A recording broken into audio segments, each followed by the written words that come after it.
पूरे टेंस का सारांश है कि पूरे टेंस सीखने के बाद में हमें ये पता होना चाहिए कि कहाँ पर इज एम आर लगते हैं, कहाँ पर डूडज लगे होते हैं, पर दिखते नहीं है। जब हम वाक्यों को नकारात्मक बनाते हैं, नेगेटिव बनाते हैं, तो उसमें सहायक क्रिया के बाद में नॉट लगाना होता है। ये बात सभी लोग जानते हैं। पर कुछ सेंटेंस इस प्रकार के होते हैं जिनमें हेल्पिंग वर्ब नहीं होती है, तो समस्या उत्पन्न होती है कि हम कहां पर नॉट लगाएं और कहां पर नहीं लगाएं और वाक्य को नकारात्मक कैसे बनाएं। तो इसके लिए ये कंप्लीट क्लास है अपनी, जिसमें आप समझ जाओगे कि नकारात्मक किस तरह से बनाना है। 10वीं में हर परीक्षा में नकारात्मक के वाक्य आते हैं। डू आई डायरेक्टेड में पहला क्वेश्चन होता है चेंज इनटू नेगेटिव। ठीक, तो ध्यान दीजिए, करते हैं शुरू। जब भी वाक्यों को नकारात्मक बनाना होता है तो सीधा सा नियम है कि हेल्पिंग वर्ब के बाद में नॉट लगा दीजिए। हेल्पिंग वर्ब के बाद में नॉट लगा दीजिए। अब सभी टीचर ने हमें यही पढ़ाया कि हेल्पिंग वर्ब के बाद में नॉट लगाने से वाक्य नकारात्मक बन जाता है। पर समस्या है कि हेल्पिंग वर्ब कौन सी। ठीक, तो इधर देखिए, ये हेल्पिंग वर्ब होती है प्रमुख 10, है ना। एक्टिव वॉइस टेंस में ये 10 हेल्पिंग वर्ब होती है ना। कौन सी? Is, am, are, was, were, has, have, had, will और सच। ये हेल्पिंग वर्ब वो है जो वाक्यों में दिखाई देती है और उसके बाद में नॉट लिखने से वाक्य नकारात्मक बन जाता है। देखिए उदाहरण, ही इज प्लेइंग क्रिकेट। वह क्रिकेट खेल रहा है। इसको हमें क्या करना है? Change into negative. नेगेटिव में बदलना है, तो इसमें क्या होगा? हेल्पिंग वर्ब के बाद में नॉट लगाना है। अब हेल्पिंग वर्ब क्या है इस सेंटेंस में? तो इसमें से देख लीजिए, इज है, क्या है इसमें? इज, तो उसके बाद नॉट लगा दीजिए, तो उत्तर बन जाएगा इसका he is not playing cricket. ये आपका बन गया उत्तर। क्लियर है? अब दूसरा वाक्य देखिए। अब हमें ईच के बाद नॉट लगाना आता है, पर इसके अलावा और हेल्पिंग वर्ब अपने को पता नहीं है, तो हमें देखना होगा कि क्या है इसके अंदर। We are watching TV. अब इसमें इज नहीं है, तो इसमें हेल्पिंग वर्ब कौन सी है? आर है। आर दिख रहा है? इसमें से देख लीजिए, है क्या ये वाला शब्द? ये शब्द है, तो उसके बाद नॉट लगा दीजिए, तो क्या हो जाएगा ये? We are not watching TV. ये बन गया इसका उत्तर, नेगेटिव हो गया।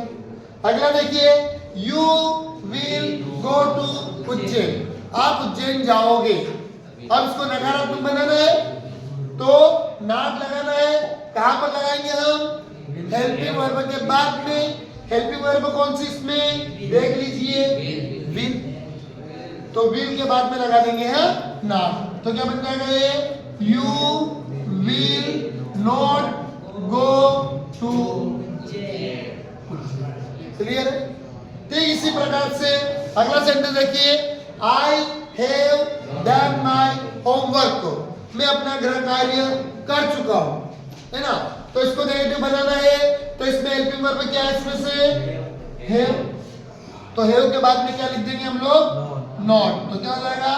I have not done my homework. मैं अपना गृह कार्य पूर्ण नहीं कर पाया हूं, नहीं कर चुका हूं, तो ये नेगेटिव बन जाएगा। अगला सेंटेंस देखिए, शी वाज मेकिंग कार्टून। क्या हेल्पिंग वर्ब है इसमें?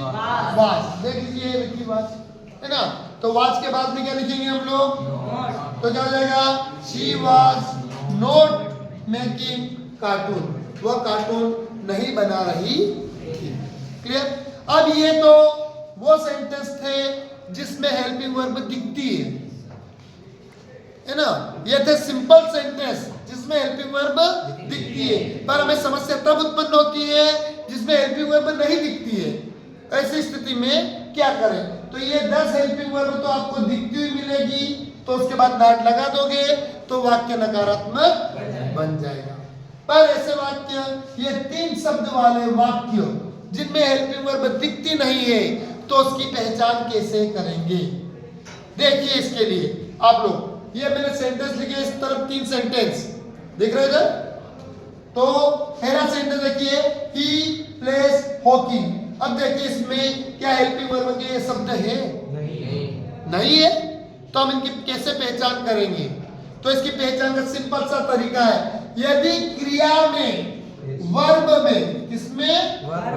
क्रिया में एस लगा हुआ दिखे तो समझ जाओ कि उसमें हेल्पिंग वर्ब डज।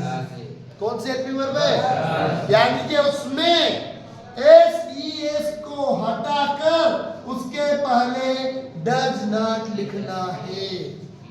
क्या बात समझ गए? आप लोग वाक्य में देखोगे कि ये 10 हेल्पिंग वर्ब नहीं है, तो आपको देखना है कि क्या क्रिया में एस लिखा हुआ है।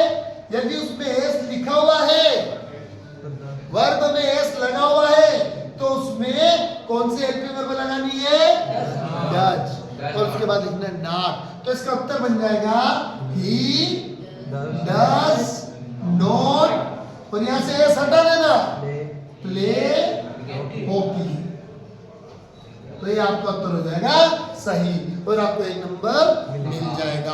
आपकी एग्जाम में सेम ऐसा प्रश्न आएगा, इस तरह के प्रश्न आएंगे जहां पे आपको हेल्पिंग वर्ब नहीं दिखेगी पर पहचानना पड़ेगी। तो क्या ये पहली बात समझ में आ गई कि यदि वाक्य में वर्ब में एस लगा हुआ है तो उसे हटाकर उसके पहले डज नॉट लिखना है। क्लियर? अगला सेंटेंस देखिए, ही प्ले हॉकी। अब यहाँ पर क्रिया का दूसरा रूप है ना, इसमें ईडी लगा हुआ है, क्रिया का दूसरा रूप है। और यदि क्रिया का दूसरा रूप हो तो उसमें लगता है डीड नॉट। क्या लगता है? डीड नॉट लगेगा, तब जाकर वो नेगेटिव बनेगा। तो क्या हो जाएगा उत्तर? He did not play hockey. Clear? क्या इन दोनों में समझ में आया? यदि एस लगा हुआ हो तो डज नॉट लगाना है, यदि वर्ब का सेकंड फॉर्म हो तो आपको डिड नॉट लगाना है। लास्ट सेंटेंस देखिए, यू प्ले हॉकी। अब इसमें देखिए एस भी नहीं है, ईडी भी नहीं है, वर्ब का फर्स्ट फॉर्म है ना, तो ऐसे में डू नॉट लगेगा। क्या लगेगा? तो क्या बन जाएगा answer? You do not play hockey. क्या समझ में आया आपको ये? तो क्या नियम है? बिल्कुल सीधी सी बात, यदि एस लिखा हुआ मिले, पहले तो आपको देखना है कि क्या ये 10 शब्द तो नहीं है।